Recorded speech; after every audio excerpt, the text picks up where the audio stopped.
په لاندې عددي محورونو کې کوم محور د 371 جمع 544 ښکارندویي کوي؟ څنګه چې ګورو ټول محورونه له 371 نه پیل سوي، نو راځئ اوس 544 ورسره جمع کړو. په دې محور کې لومړی 400 بیا 50 او بیا 4 جمع سوي چې ټول 450 کېږي، نه 544. اوس په دې بل محور کې 500 بیا 40 او بیا 4 جمع سوي چې ټول 544 له 361 سره جمع سوی چې 905 کېږي. دا منطقي ځواب دی ځکه د 500 په زیاتېدو 861 بیا د 40 په زیاتېدو 901 او بیا د 4 په زیاتېدو 915 لاسته راځي، نو همدا ځواب سم دی. که دې محور کې وګورو نو د 500 د زیاتېدو پر ځای 50 زیات سوي چې سم ځواب نه دی، ځکه موږ باید 5 سلیز او 4 لسیز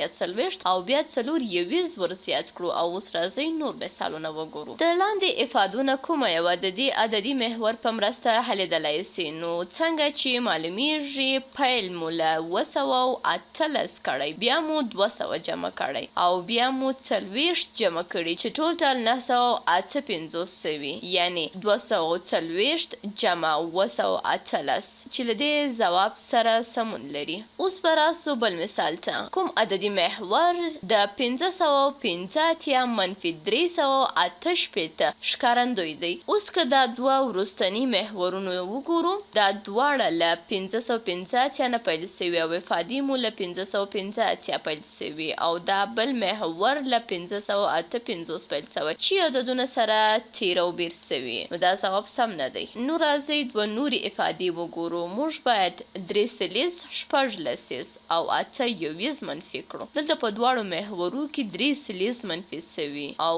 ورپسې باید 6 لسیز او بیا 8 یویز منفي کړو، نو دا ځواب سم دی. خو دلته د 6 لسیزو او 8 یویزو ځایونه سره بدل سوي، یعنی 8 لسیز او 6 یویز لیکل سوي چې ټول 380 منفي سوي چې له اصلي افادې نه توپیر لري. سم ځواب مو په 3 محور کې دی. یو بل مثال به هم حل کړو. کومه افاده د لاندې عددي محور په مرسته حلیدلی سي؟ دلته له 915 نه پیل کوو، بیا تر 400 او بیا ترې 20 منفي کوو چې 915 منفي 420 کېږي. 915 منفي 420، نو دا افاده مو سمه ده.